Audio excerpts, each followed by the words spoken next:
میرے آقا صلی اللہ علیہ وسلم کی بارگاہ میں سید الصدیقین حضرت ابو بکر صدیق تشریف فرمائے. آپ ارشاد فرماتے ہیں یا ابا بکر لم یعرفنی حقیقتا غیر ربی. اے ابو بکر مجھے تو میرے رب کے سوا کسی نے جانا ہی نہیں, کسی نے پہچانا ہی نہیں. اس لیے جب وہاں پہچان کی حد ختم ہو گئی تو کہنا پڑے گا رتبہ کرم بیان کی اس بے مثال دا. ذرا محبت کی گون پیدا ہو رہے بات ختم کی جائے. رتبہ کرم بیان کی اس بے مثال دا, رتبہ کرم بیان کی اس بے مثال دا.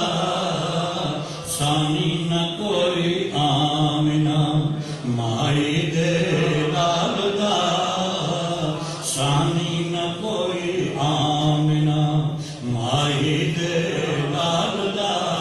علامہ جامی سے پوچھئے فرماتے ہیں ہم پیغمبراں دست در جستجویم. وہ اتنی عظیم ہستی ہے کہ ہم پیغمبراں در جستجویم.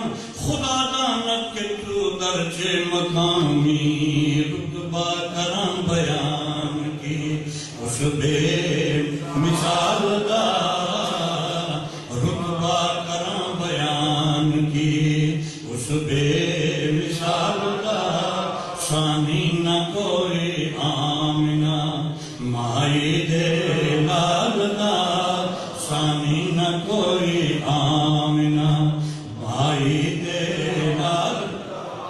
صحابہ کرام کی ترجمانی کرتے ہیں حضرت حسان دربار رسالت میں حاضر ہیں صلی اللہ علیہ وسلم. عرض کرتے ہیں وَأَجْمَلُ مِنْكَ لَمْ تَرَكَتْ عَيْنِي وَأَحْسَنُ مِنْكَ لَمْ تَلِدِ النِّسَاءُ.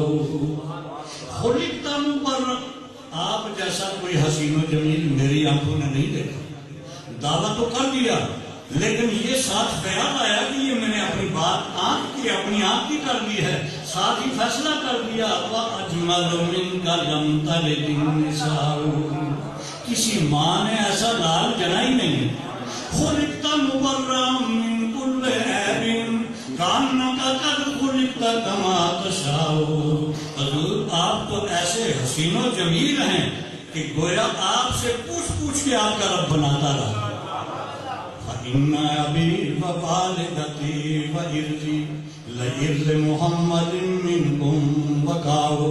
حضرت حسان یہ نظریہ اور عقیدہ اور صاحب بیان کر رہے اور صحابہ تصدیق کر رہے ہیں. تو گویا صحابہ بھی اس نتیجے پر پہنچے کہ رتبہ کرم بیان کی اس بے مثال دا, رتبہ کرم بیان کی اس بے مثال دا.